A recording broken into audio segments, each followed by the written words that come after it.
Good afternoon, everyone. We want to start. And I would like to invite Professor Joseph Klafter, Tel Aviv University, President of Tel Aviv University.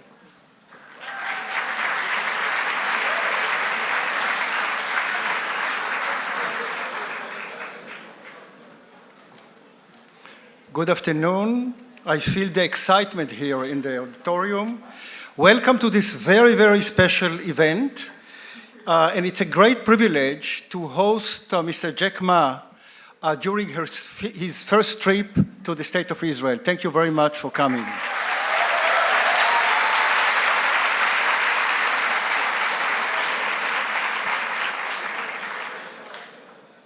We are very happy that Tel Aviv University students have a first-hand opportunity to hear a business visionary who has changed the world. Thank you again for being here.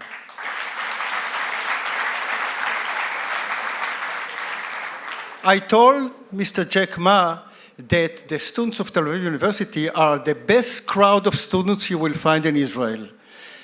Tel Aviv University is the first choice of Israeli students. So the potential here is infinite. This is a gold mine. You know, Tel Aviv University graduates are ranked every year among the top 10 graduates of universities that are successful in creating startups backed by venture capital. The only university outside the United States. Since we also promote and encourage a lot of questioning with the students, Israeli students, you know, question a lot. So I think that this evening is really a perfect fit, a perfect dialogue that will be between you and these, I would say, the future entrepreneurs of Israel. I would like to call now upon Professor Frankel, the chairman of the Board of Governors, to introduce Mr. Jack Ma.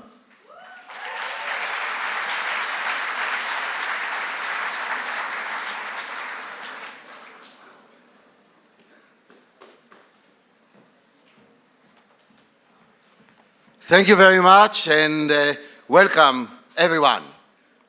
Two universal forces are meeting here this evening, education and e-commerce. They both know no borders and they both present exciting conceptual frontiers to conquer. It is my pleasure to invite to the stage the moderator for this evening's discussion, Mr. Amnon Dick, the president of Israeli Friends of Tel Aviv University and Tau MBA graduate. He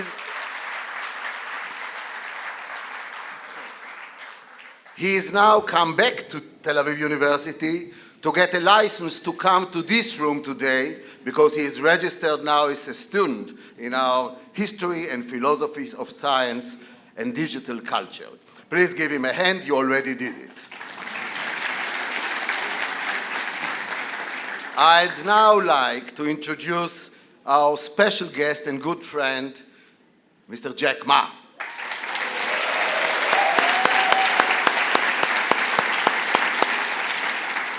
He's a lead founder and executive chairman of Alibaba Group, and after this event, he may decide to run for political office in Israel.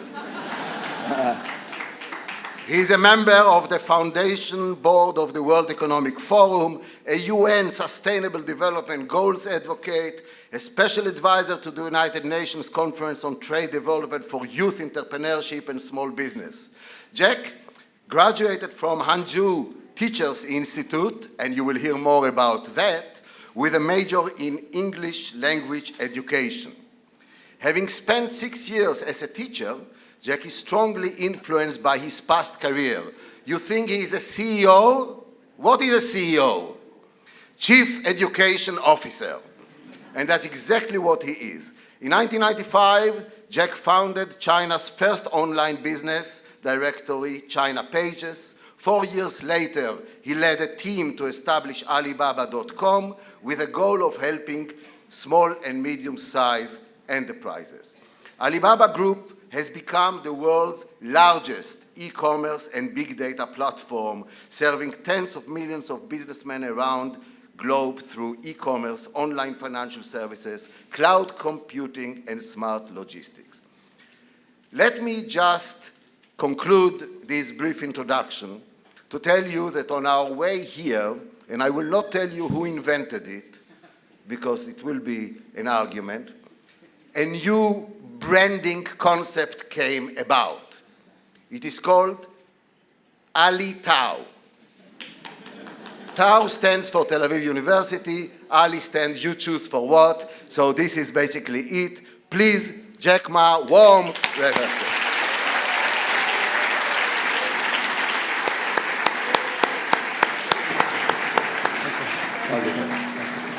Well,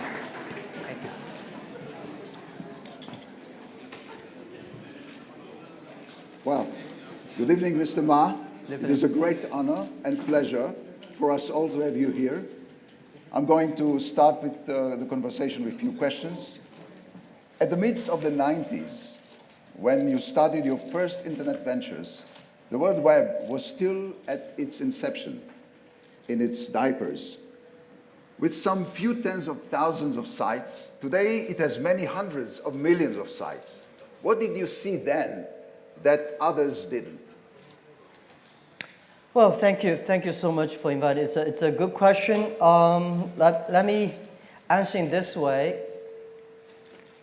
I was so bad at schooling. I failed again in my university and high school test. I tried 3 years for entering university. And then finally I got into the post university in my city, which today I believe that is the best university in the world. Hanzo Teachers College. So I never thought I would be a teacher. I hate to be a teacher in China. A boy to be a teacher, people look down upon you at that time. So for 4 years, every day I thought about is that what should I do if I graduate? I should not be a teacher, because when you're at teachers college, when you graduate, you have to be a teacher because the government paid the money. So when I graduated, I was assigned to teach in a university because our university was supposed to train middle school teachers.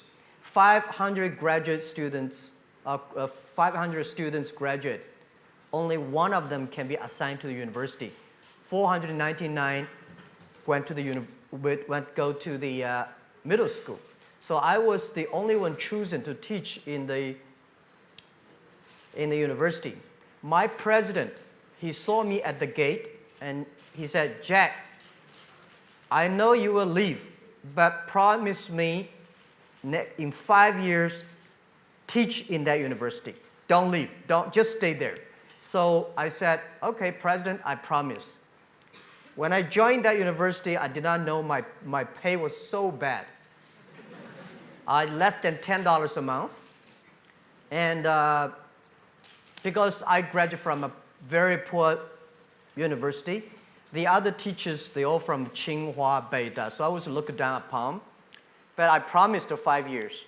So for 5 years, I've been teaching, I worked hard, and then I was elected by students the best teacher of the university. And then I said, okay, 5 years, I kept my promise. Number 6 year, I started to love to be a teacher. And then I thought, everything I taught my students are the things I learned from books. I should leave the school, spend 10, 15 years, get all the experience, and then go back to teach. Then I could be a good teacher. That was thinking. Then I went to the United States. They're still waiting for you. Yeah, so then I went to the United States. I found the internet. I just wanted to find a job at that time. I'm looking for a lot of jobs, all filled. People don't want me. They say, I know, even looking for a job in a hotel, they say, "Hey, you're not good looking enough." So I discovered the internet in Seattle, 1994 in December. I searched the word beer. I was so scared of the computer. And my friend said, just to search whatever you want to search. At that time, there's called Lycos, the earliest Mosaic, the browser, very early days. They say you search anything. So I first word search beer. There's no beer information on the internet from China. There's a Japanese beer, German beer, US beer. And then I search China, say there's no data about China. So I thought about, if I can put some Chinese information on the web, when people find out, that might be a good opportunity. So I did not know internet would be that big. I just wanted looking for a job. That was the original thinking. I wanted to leave the school, build up something. And when I found the internet, I think if I can put Chinese company information on the internet, let the other people to do it, this might be a good future. So with that, I have a great vision for the future. At the beginning, just looking for a job, and I don't want to be a teacher. That was the thing. Honest answer. It's well known that you've been an English teacher. So let me, with your permission, allow me to teach you Hebrew. One word. One word in Hebrew. Okay. It's not very complicated. In Hebrew, when we want to say, it's a slang word, but we want to say something is doing really great or super okay, we say sababa. Sababa. Sababa. Sababa. Looks like Alibaba. Sababa. Exactly. That's now. Sababa. So one can say, and especially you, Alibaba is sababa. Thank you. Let's do it. Let's do it together. Yeah, Alibaba is sababa. You see. So Thank you. after you led the largest IPO in history, a few years ago, you are quoted as saying to investors that Alibaba would become the 5th economic entity in the world, following US, China, Europe, Japan. What was your vision to achieve that? Yeah, because I never thought we would be today. I never thought I would be today. I think for my, when I leave university, I thought just doing something, and 10, 20 years later, I can go back to teach. I never realized I can achieve that much. When we look back, today we have close to 70,000 excellent young people in my company. We have so much data, technology, inference, 700 million users. I think all the things does not belong to me. There must be something that somebody in the sky wants. Jack and your people should do something different. That was the thinking in the past 10 years always. But when our company went IPO, today we're like a $400 billion market cap. This does not belong to us. And why we succeed? Because we support the young people, we support the small, medium-sized companies, we support the women. And because of supporting these people, they succeed. So we believe, how can we last our success? We believe we should support more young people. We should support more SMEs. We should support more women. If they are successful, we will be successful. That was, because I believe one thing, when you have a cup of $2 or $3 million, that money belong to you. When you have $20 million, you have problems about money depreciation, you should buy this stock or that stock. When you have more than $100 million, $1 billion, that money does not belong to you. It's the social responsibility. People trust you, ask you to manage the money better. So that was the thinking. And then we decided, we say, we should make an economy that is big enough with that economy, we can enable every young people, every small business, every woman, globally. They want a global buy, global sell, global deliver, global pay, and global travel with the technology we're giving. We can create 100 million jobs for the world. Today, we create 33 million jobs for China. We hope the 5th largest economy of the world, that digital economy, can enable 100 million jobs for the world. We can enable 2 billion population in the world. They can shop and buy everywhere. And we can create 10 million small business. They can be profitable through the internet. That was the vision. I don't know in my life can achieve that, but somebody will achieve it. If we continue to do it, if we cannot reach it in 10 years, why not 20 years? Why not 30 years? People should continue to do it, and someday, if somebody really reach that, we'll feel very proud.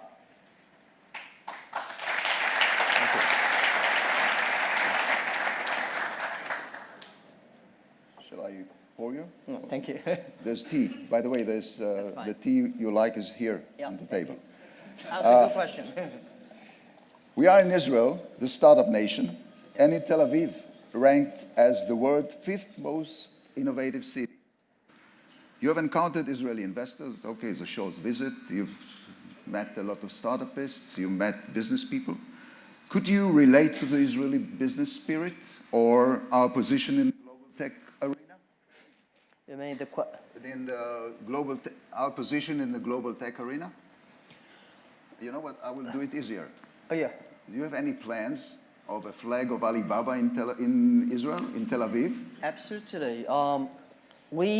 We've been thinking internally, we discuss a lot about where in this world Alibaba should have our base labs that should have our people that working together to reach, because the fifth largest economy does not belong to us, does not belong to Jack Ma and Ali. It belongs to the generation of this generation, belong to the world, belong to all the young people believe in the future, belong to the people who believe the technology can enable people. So one of the three countries we talk about is Israel. So we all talk about we should come to Israel, have a lab, and inviting the excellent, smart young people in Israel, join the force together. Let's build up an economy that can empower young people, small business, and women. So this is, we think, and actually we have already invested in 5 companies here. We only have 12 people here. So this trip we brought almost 40 Alibaba senior management team, 40 heroes, not the thieves. We came together, we learn, we experience, and we feel it.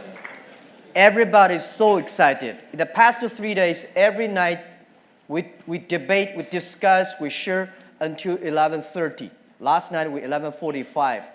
We think we can do a lot of things here.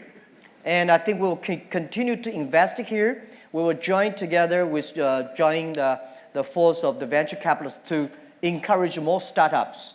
And we would love to hire more people here. Together, build the 5th largest economy. It's not the 5th largest economy, does not belong to Jack Ma, does not even belong to China. Belongs to our generation. That's what we think. Yeah. Let us take some questions from the students. Let's start with Ms. Fayrouz Rizkallah. She is from Israel, student of Eastern Asian Studies, Faculty of Humanities. Fayrouz, please.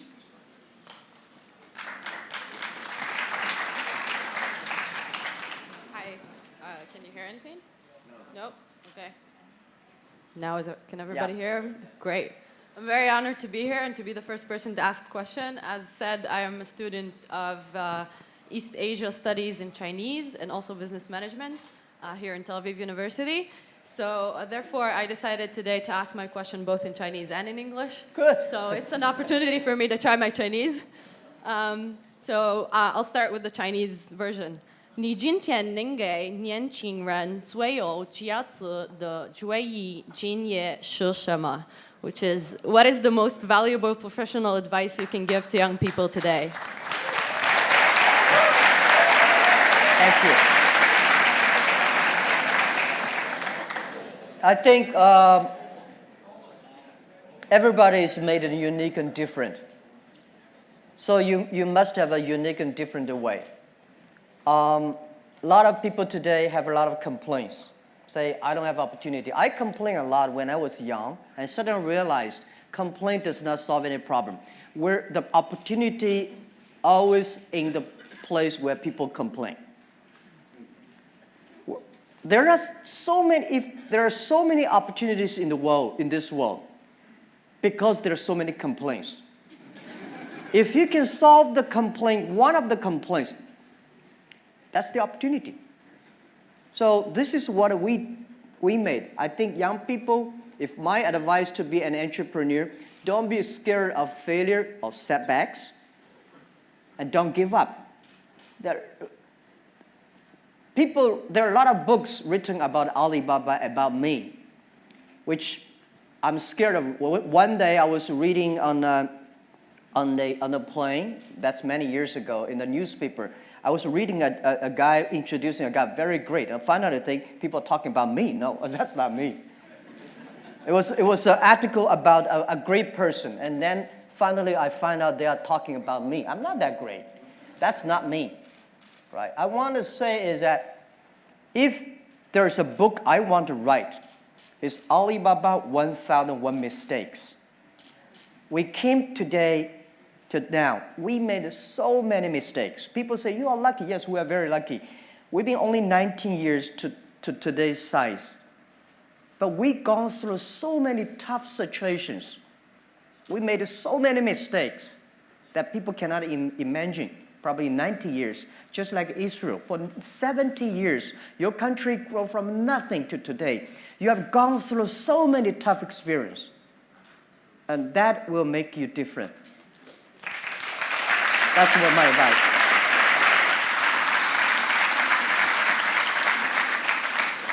Next student is Miss Chen. She's a student from China, studying here in Tel Aviv University, MA in archaeology. By the way, your Chinese is very good. Yes.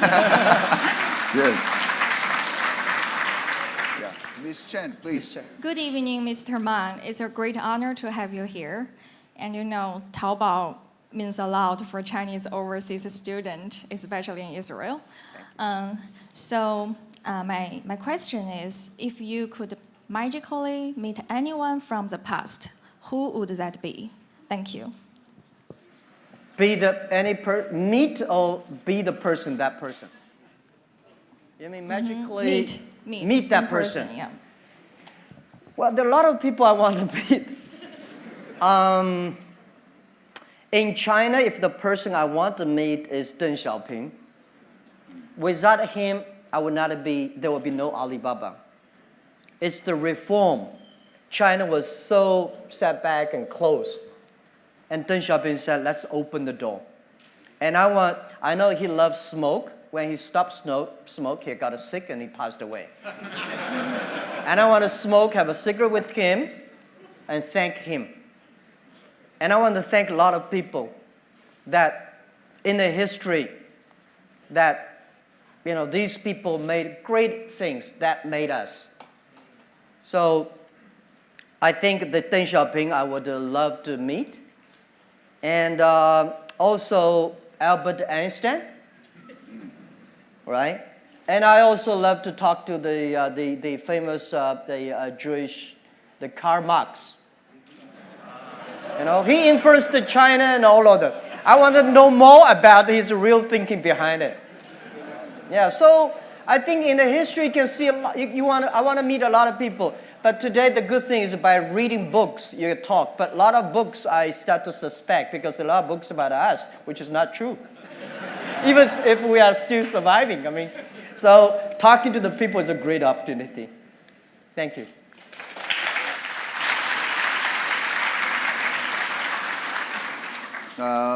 Next student is Miss Whitney Stewart. She's from the University of Pennsylvania. She's studying at Tel Aviv University at a study abroad program, which they come for a few months to study here, one semester. So Whitney Stewart, please. Hi, Mr. Ma. Thank you so much for being here with us today. It's an incredible honor. I would like to ask if you hire based on a specific educational background. Thank you. No. Absolutely not. Because if we hire based on the education background, Jack Ma can never be accepted by Alibaba. When we started the business, we had 18 founders, including me. 17 of them, most of them my students, and most of them, today people think these 18 people, the smartest people in China. We don't think we're smart. Honestly, we all graduate from the very poor schools. The only thing we did was that we're very united. We all believe the future. We are all optimistic. And we learn through mistakes. We never give up.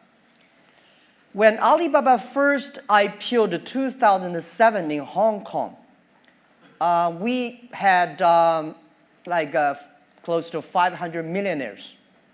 We made 500 millionaires, and I had a talk with people in the room. I say, hey, everybody, now we are very successful. We are all millionaires. Do you think we are smarter than the others? People say, no. Do you think we work harder than the others? No. The early days, because we had a strange name, Alibaba, people say, what a company. A lot of people think it's a company of telling lies. We cannot even hire people. We say, if the people who is not that much disabled, we all hire them. Because nobody wants to join us. But we've gone through it. So I asked those 500 millionaires, there's one thing. Those people who think they're smart, after half year, they all gone. They start to build up their own. They don't believe our model. They don't believe by helping others, by helping small business, you can make money. Because 20 years ago, only by helping big companies, you can make money. By helping small companies, you don't have a chance. So smart people left us. Those people believe they are excellent. The headhunting company all come. They headhunt our people. We are the people, nobody even come to hunt us. So we stayed. We have no choice. We don't have any company to go, but we believe our future. So after 10 years, we survived. And today the same. We don't believe those people. I think this is what I give advice to students in Harvard or Tsinghua. If you graduate from famous university, please respect the people who graduate from the poor schools. Those people like us graduate from poor universities. Please respect yourself. We have chance if we work together. So,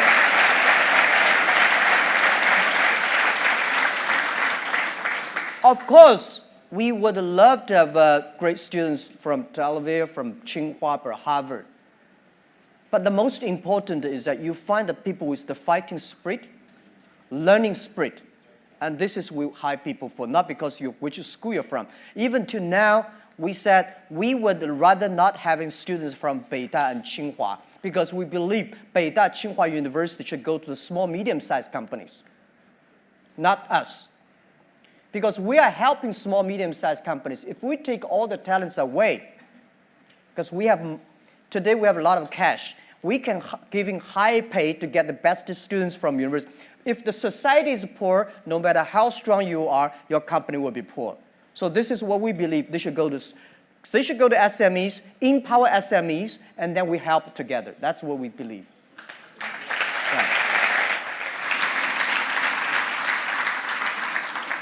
Ms. Shani Masti, a student of industrial engineering, please. Hi. I really appreciate the vision that you have for the younger generation. And considering that, I was wondering, what do you wish for your children? My children. I want them to be healthy, to be happier, do things what they like. They don't have to sort of do what the father wants them to do. They do things what they want. The only thing I think as the parents should giving them health, optimistic for the future. No matter whatever in your life, you will encounter all kinds of things. Be optimistic. And next is education. If she wants whatever education wants, I support her. Rest of it, she goes on her way. So this is what I expect my kids to have: good health and happiness. Don't be Jack Ma second. It's tough. Because I know I'm not me. I don't want my kids, unless they want to, right? I think I would tell them, it's very lonely. You have to have a strong will. Normally, if you want to be leaders means loneliness. Leaders means responsibility.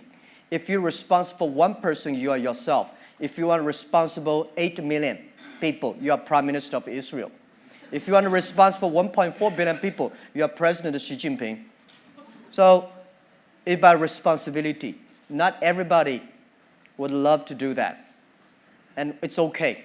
But this is what I give my children. I want them to be happy and healthy.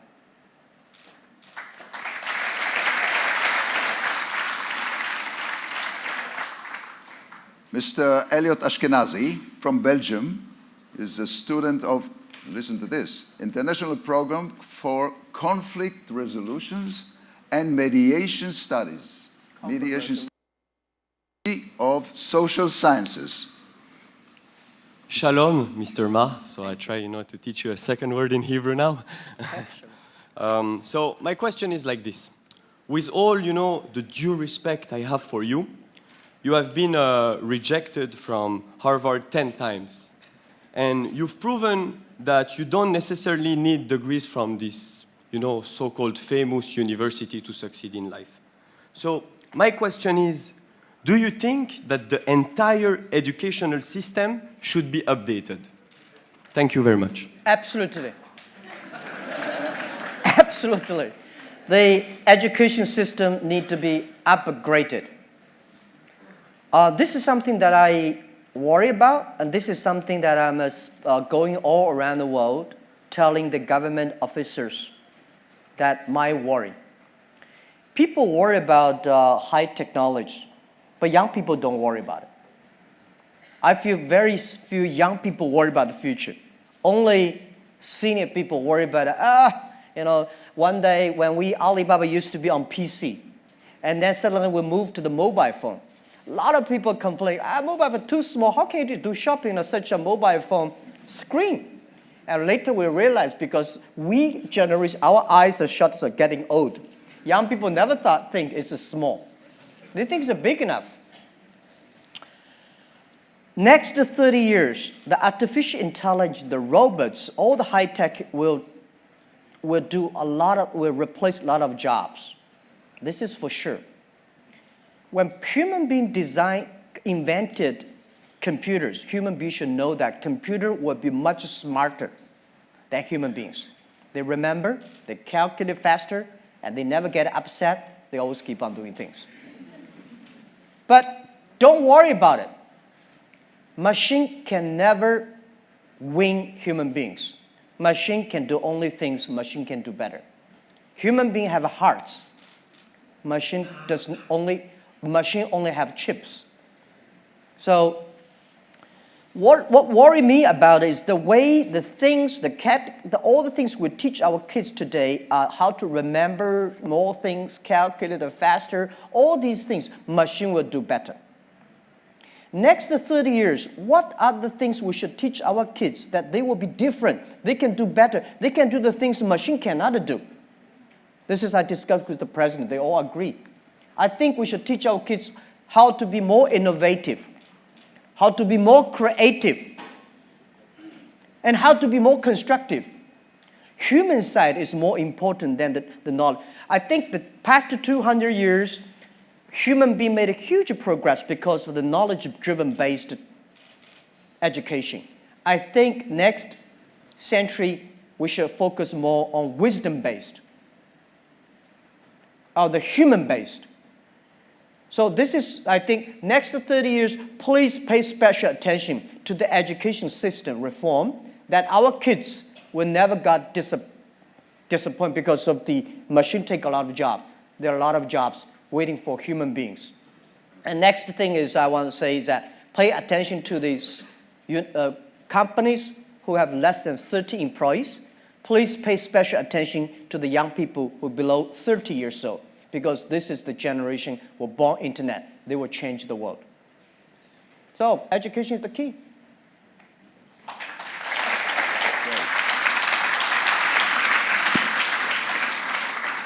Next student is Yarden Shefi, student of accounting and business. Please. By the way, we need a lot of social scientists in Alibaba. Because we have so many. We are managing an economy over 700 million people. That's so complicated. 1% of the bad guys, we got 7 million bad guys. And how to deal with it? Not all, you know, it's not only bad guys. Some people have a strange behavior, but so what Alibaba needs is not only engineers and software programs. We need a lot of psychologists, the social behavior experts, and you know, this is something that we have to managing. So yeah, but thank you for the question. Okay, so my question is, what was the most valuable professional advice ever given to you? Again? What was the most valuable professional advice ever given to you? Given to me. Yeah. What professional advice, the best that you can recall, was given to you? Well, the first 2-3 years for Alibaba was a disaster. We did not have a business model. People in China did not believe internet. People did not believe e-commerce. What we did, the 18 people together, like 40, 50 people, we only have a vision. We don't know how to do it. And then we got an excellent person. He worked more than 30 years in GE. He gave me, said, Jack, it's about the system. It's about the people, value, mission, and people training. That's the best. And then year 2002 and 3, 4, I spent a lot of time training our people with the value, mission, and professionalism. And then we got more managers, more leaders than most of the other startups. Then we started to go better. It's not about business model. Later, it's about create values for the others. And that is very good advice for me. And we made Alibaba different. Even to today, we are still so much mission-driven, value-driven. And I believe we want to last 102 years. We were born 1999. Last century, we had 1 year. We want to go through 100 years this century, plus 1 year, 102 cross 3 centuries. So in order to survive, we have to be mission-driven, value-driven, and people-driven. Today we do e-commerce. Tomorrow may not. The day after tomorrow, we don't know what we do. But if we're mission, value-driven, if we believe young people, if we want to supporting the other people to be more successful, there is always business model. There is always money to make. That's what we believe.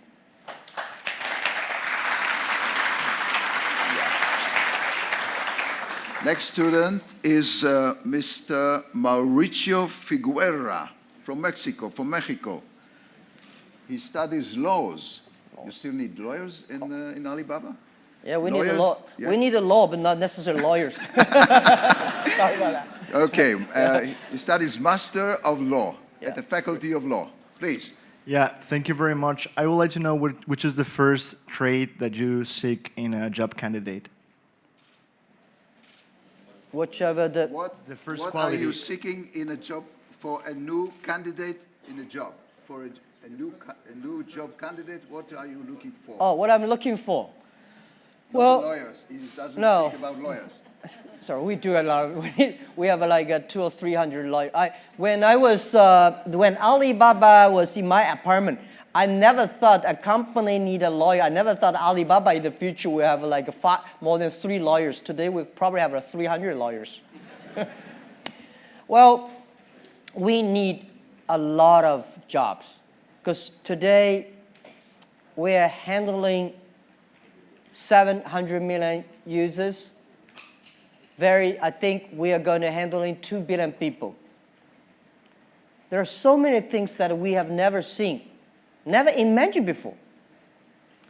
There's a lot of jobs like data, cloud computing, AI, we call Alibaba Intelligence. And there are so many things, the machine learning, that we don't know. And I don't think today there is expert of these things. Don't tell me somebody is the expert of e-commerce. Don't tell me somebody is the expert of internet. I tell you a story. 1996, I was invited to join a meeting in Beijing about internet. At that time, China was not even connected to the internet yet. So I went there, there's about 12 people in a room. They call themselves internet expert. I say, what? We got an internet expert. So they have a lot of worries. Oh, they worry this, worry that, and China should control internet, this. So after 20 years, I found all the things they worried never come out. All the things they did not worry, all come out. There are a lot of experts of yesterday. There's no expert of future. The thing we do is we learn. So that's why you said, what kind of job we need, what kind of candidates we're looking for. We're looking for every kinds of jobs. But the thing is that we hire you not because you are qualified. We hire you because you will be qualified if you learn together with us. So this is what Alibaba requests. We hire people. They're ready to learn. They're ready to take risks. They're ready to fail. And they're ready to suffer. And then we believe maybe 15, 20 years later, they will be the expert of their own field of the history. That's what we think.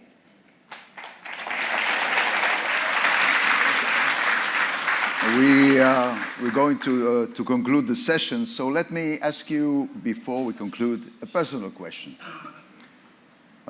You being at the helm of a mega company is always stressful. We know that you sing, we know that you dance, we know that you're an expert and movie star in martial arts. That's all we know. But what do we don't know that you do only for yourself? To relax, to wind up. Tell us something that we don't know. Of course, there are a lot of things you don't know, and and we won't know. Okay. Yeah, you say I sing. I sing very good in my bathroom. But when I sing in the public, always I feel the 3 times. In front of my colleagues, first time I feel 30,000 colleagues in the big auditorium. I thought I can sing well in my bathroom, so I started to sing there, filled. And I love to paint. Oh, that's new. Yeah, I love to paint, but I'm not traditional painting. I think if Picasso can do it that way, why should I cannot do it that way? But I painted, and I got criticized by a lot of artists in China. They say, you are destroying our art. There are 3 Jack Ma's, I think. The first Jack Ma is people's imagination. You think he's great, he's bad. I think Jack Ma is not great, he's not bad, he's not smart, he's a normal. The day when I told my 17 founders in my apartment, I say, if Jack Ma and his team can be successful, 70 or 80% of young people in China can be successful. We're not smart, we don't have money. We don't have technology. We don't have anything. The only thing is that we work together for future. So we said, if we succeed, 80% of young people in the world, they can be successful. That was who we are. So people say, Jack, this is that your imagination. That is not me. So when I look at people say, hey, Jack Ma, people criticize him. I'm happy. People criticize. That's not me. People praise him and say, no, that's not me. I know very well this is not me. The second Jack Ma is the CEO, chairman of Alibaba. That's a tough job because all the easy, good things my team finished. And tough job. The things that came to me, normally not easy. You have to be, you have to be a CEO-like. This is not me, it's my job. It's me, it's my personal. I'm a straight boy, like any boys, in a poor family. I came from a very poor family, poor education. I love to make friends. I love to have fun. So I want to be back to myself. This is what I do anything, a lot of things that any boy want to do, I want to do. And I want to enjoy a lot of lives. But this is why I want to retire early. I can go back to myself. Because this is not me. This is my job. And the real Jack is something that I always want to come out And yeah, every year I want to do something new. Well, Mr. Ma. Thank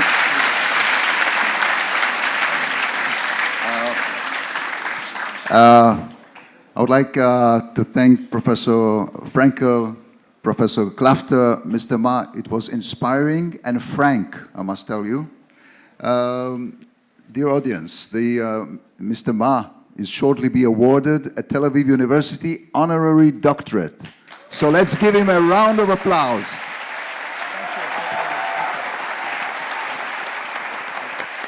Thank you so much. Thank you. Wow. Really enjoyed it. You were very frank. Wow, look at them. Unbelievable. We did a few photo ops upstairs with your I don't know. I'm a soldier here. Thank you so much. I'm very, very honored. Thank you. We can do Alibaba Sababa again. Yeah, Alibaba Sababa. Let's do again. Let's do again. Alibaba is Sababa. Alibaba is Sababa. Thank you. Thank you. Thank you very much. Thank you. They want us to do a selfie. Okay, yeah. Let's do this. Okay. Oh, please, you're in the middle. Yeah. Okay. Like a selfie. You want to hold my camera, right? Yeah.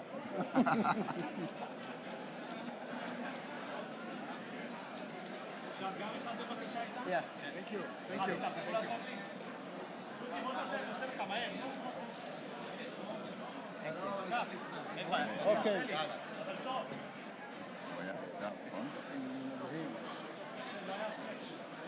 Okay. Okay. That's it. Thank you. Thank you. Yeah.